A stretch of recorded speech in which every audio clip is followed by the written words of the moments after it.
Bonjour amis d'Azinat et à cette rentrée littéraire 2023 en septembre, nous avons la joie et le bonheur de recevoir au relais de poche un auteur ou une auteure, comment vous voulez qu'on dise? C'est toi qui choisis. Ah, un auteur ariégeois qui est récidiviste.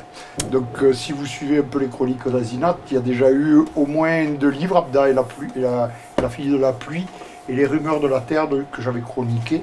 Donc ce soir on va partir sur les voleurs de vent, les voleurs du vent, pardon. C'est ça? Le velours du...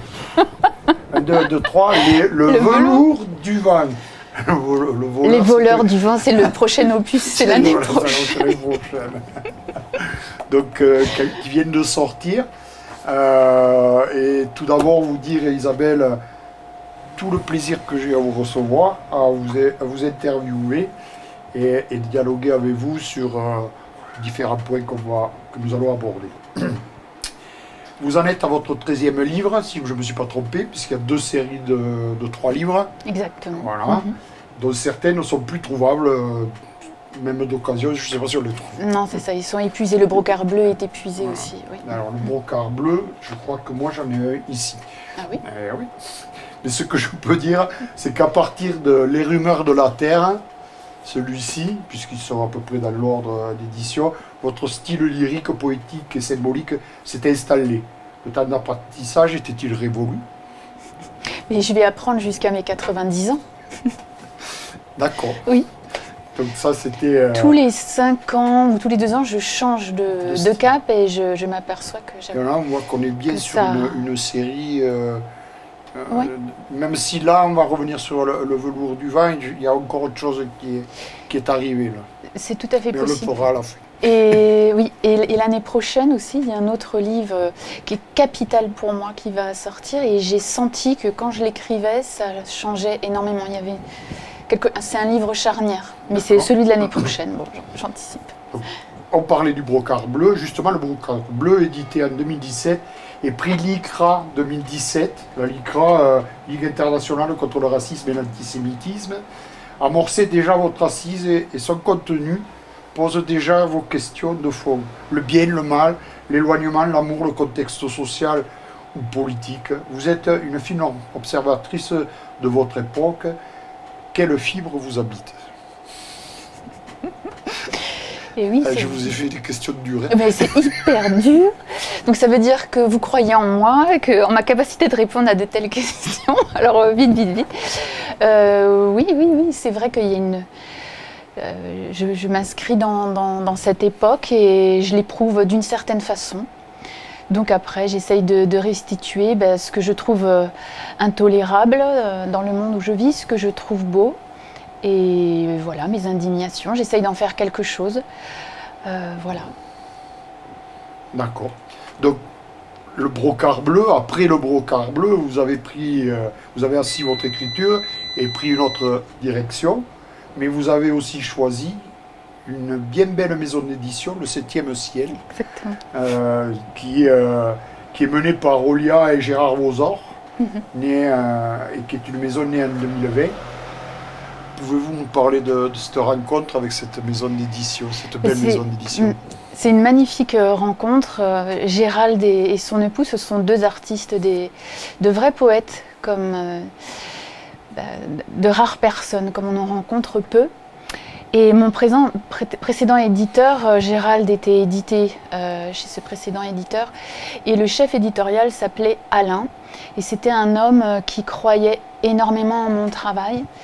Et sa foi en moi dépassait celle que j'avais en moi-même. Il m'a beaucoup accompagnée.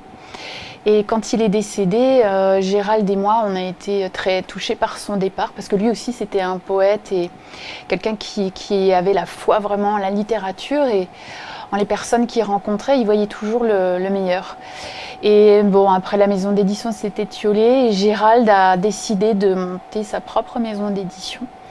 Et il a remplacé Alain dans la foi qu'il avait en moi, et Gérald est vraiment je ne peux pas dire un ami parce qu'on ne se connaît pas forcément au plan personnel, mais en tout cas c'est un allié, voilà, un soutien indéfectible et vraiment je le remercie.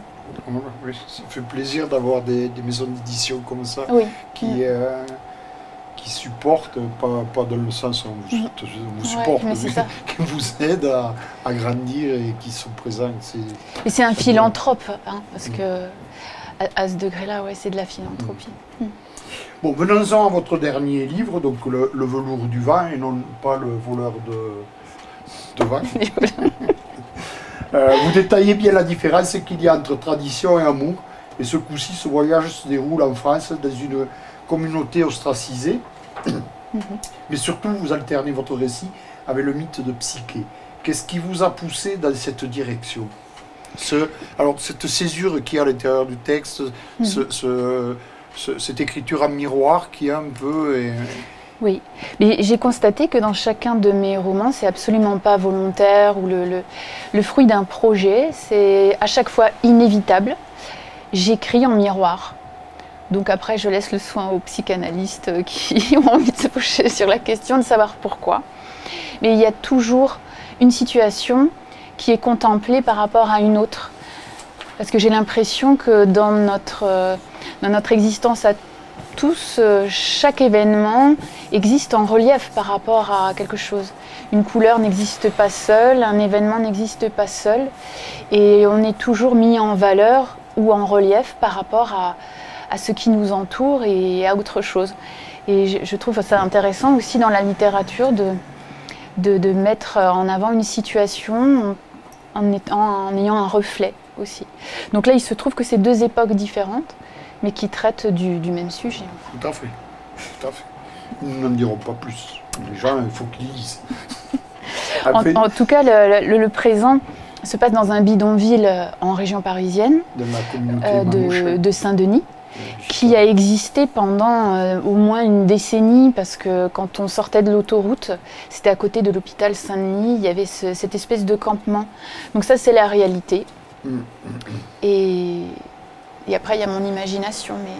Votre imagination, mais aussi du travail, parce que vous êtes allé fouiller quand même sur les habitudes du monde gitane et vous ne racontez pas n'importe quoi. Oui. Pour conclure cet entretien, je vous redis toute l'admiration que j'ai pour votre écriture et la forme poétique que vous adoptez. Et j'apprécie beaucoup dans ce livre, c'est un peu plus affirmé que dans les autres, la touche d'érotisme que vous avez glissée dans ce livre. Doit-on y percevoir encore une évolution pour votre prochain livre? Vous avez déjà dit deux mots, je vous laisse faire du teasing pour l'année prochaine. Voilà. Et Le velours du vent, pour moi, c'était un texte que j'écrivais pour me reposer.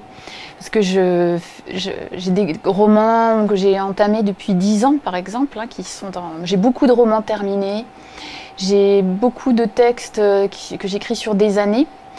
Parce que j'écris plusieurs romans en même temps, donc parfois j'ai besoin de me reposer et d'écrire quelque chose de plus distrayant. Et au début, Le velours du vent, c'était juste quelque chose comme ça, pour m'amuser, me distraire.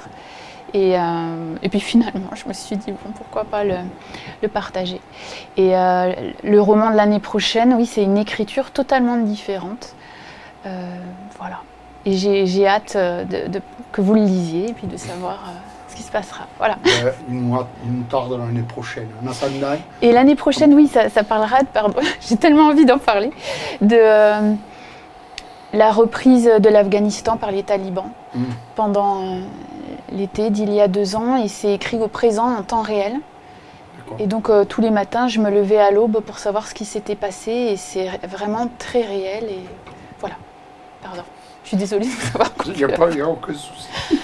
Merci beaucoup Isabella Maloué pour votre présence et pour ce moment avec nos amis d'Azinat. Et on laisse passer les mobilettes, c'est l'heure des mobilettes. Et merci amis d'Azinat et à une prochaine émission. Merci à vous.